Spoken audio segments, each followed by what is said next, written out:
సమావేశాలకి ముందు ఆనవాయితీగా ఏ అమరవీరుల త్యాగాల వల్లనైతే తెలంగాణ రాష్ట్రం సిద్ధించిందో వారి స్ఫూర్తిని గుర్తు చేసుకుంటూ వారి త్యాగాలకు మరొకసారి ప్రణమిల్లుతూ ఇవాళ మా పార్టీ యొక్క శాసనసభా పక్షం మొత్తం గౌరవ శాసనసభ్యులు శాసన మండలి సభ్యులు అందరం కూడా ఈ బడ్జెట్ సమావేశం సందర్భంగా మరి ఇక్కడ తెలంగాణ అమరవీరులకు విద్యార్థి అమరవీరులకు నివాళులు అర్పించి సమర్పించి ఇవాళ శాసనసభ సమావేశాలకు హాజరు కాబోతా ఉన్నాం. వాస్తవం ఏంటి అంటే ఈరోజు ఈ రాష్ట్రంలో పరిస్థితి 100 రోజుల్లో 6 గ్యారంటీలు అమలు చేస్తామని, అందులో ముఖ్యంగా రాహుల్ గాంధీ గారు మేము రాష్ట్ర ప్రభుత్వంలోకి వచ్చిన మరుక్షణమే మొదటి కేబినెట్ లోనే మరి 6 గ్యారంటీలకు చట్టబద్ధత కల్పిస్తామని చెప్పి ఇప్పటికీ 2.5 సంవత్సరాలు గడిచినా ఇంతవరకు చట్టబద్ధత కల్పించలేని మాట వాస్తవం. మొట్టమొదటి గవర్నర్ ప్రసంగంలోనే ఆనాడే రాష్ట్ర ప్రభుత్వం చెప్పింది. ముఖ్యమంత్రి గారు సంతకం పెట్టారు. ఇంకా అప్పుడు తమిళిసై సౌందరరాజన్ గారు గవర్నర్ గా ఉన్నారు. వారి నోటంబడి చెప్పించారు. రాష్ట్ర ప్రభుత్వం వెంటనే చట్టబద్ధత కల్పిస్తుందని చెప్పి వారు ఆనాడు చెప్పినప్పటికీ ఇప్పటికి 2.5 సంవత్సరాలు ఇది 3వ గవర్నర్ ప్రసంగం. ఇంతవరకు 6 గ్యారంటీలకు చట్టబద్ధత లేదు. అట్లాగే విచిత్రమైన విషయం, ఇవాళ పంటలు నాట్లేసేటప్పుడు నిజానికి కేసీఆర్ గారి టైంలో రైతు బంధు పడేది. కానీ వాళ్ళ పంటలు కోతలకు వచ్చినా రైతు బంధు దిక్కులేదు. ఇంతవరకు రాష్ట్ర ప్రభుత్వం నుంచి ఒక స్పష్టత, ఒక సమాధానం లేదు.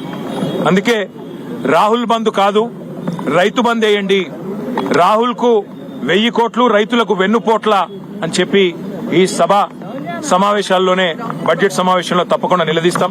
అట్లాగే అన్ని వర్గాలకు హామీలు ఇచ్చి మోసం చేసిన ప్రభుత్వం ఇది. బలహీన వర్గాలకు 1,00,000 కోట్ల బడ్జెట్ అన్నారు 5 ఏళ్లలో. మరి 2 బడ్జెట్లు అయిపోయినాయి. ఇది 3వ బడ్జెట్. ఈ పాటికి 60,000 కోట్లు పెట్టి ఉండాలి. మరి ఇంతవరకు దాని మీద కూడా స్పష్టత లేదు. అట్లాగే ఎస్సీ ఎస్టీలకు అంబేద్కర్ అభయహస్తం ప్రవేశపెడతామన్నారు. మరి 12 లక్షలు ఇస్తామన్నారు దళిత బంధు స్థానంలో. ఇంతవరకు అతిగతి లేదు. 2 లక్షల ఉద్యోగాల ఊసు లేదు. ఇంతవరకు 10,000 ఉద్యోగాలు ఇచ్చిన పరిస్థితి లేదు. అట్లాగే ఇక 6 గ్యారంటీలకైతే మంగళం బాడినట్టే కనబడుతున్నది. మరి మహిళలు ఎదురు చూస్తున్నారు రాష్ట్ర వ్యాప్తంగా. 2,500 100 రోజుల్లో ఇస్తామన్నారు. ఎప్పటి నుంచి ఇస్తారని. ముసలి వాళ్ళు ఎదురు చూస్తున్నారు. పెద్ద మనుషులు 4,000 పెన్షన్లు ఎప్పటి నుంచి వస్తాయని. రైతులు రైతు భరోసా కోసం, రైతు బంధు కోసం ఎదురు చూస్తా ఉన్నారు. రైతు కూలీలు నెలకిస్తానన్న 1000 రూపాయల కోసం ఎదురు చూస్తా ఉన్నారు. ఆటో అన్నలు ఎదురు చూస్తా ఉన్నారు 1000 రూపాయల కోసం. ఈ అన్ని విషయాల్లో ముఖ్యంగా తెలంగాణ విద్యార్థులు 10,000 కోట్లు ఫీజు రీయింబర్స్మెంట్ బకాయిలు ఏదైతే గవర్నమెంట్ చెల్లించాలో వాటి విషయంలో కూడా మొత్తం విద్యార్థులు, వారి తల్లిదండ్రులు ఎదురు చూస్తా ఉన్నారు. ఈ అన్ని విషయాల్లో జాబ్ క్యాలెండర్ అన్నారు. ఇంతవరకు ఆ క్యాలెండర్ లో మరి మొత్తం క్యాలెండర్ ఉంది తప్ప జాబ్లు అయితే కనబడతలేవు. ఈ అన్ని విషయాల్లో తప్పకుండా ప్రభుత్వాన్ని శాసనసభ సమావేశాల్లో నిలదీస్తాం, నిగదీస్తాం.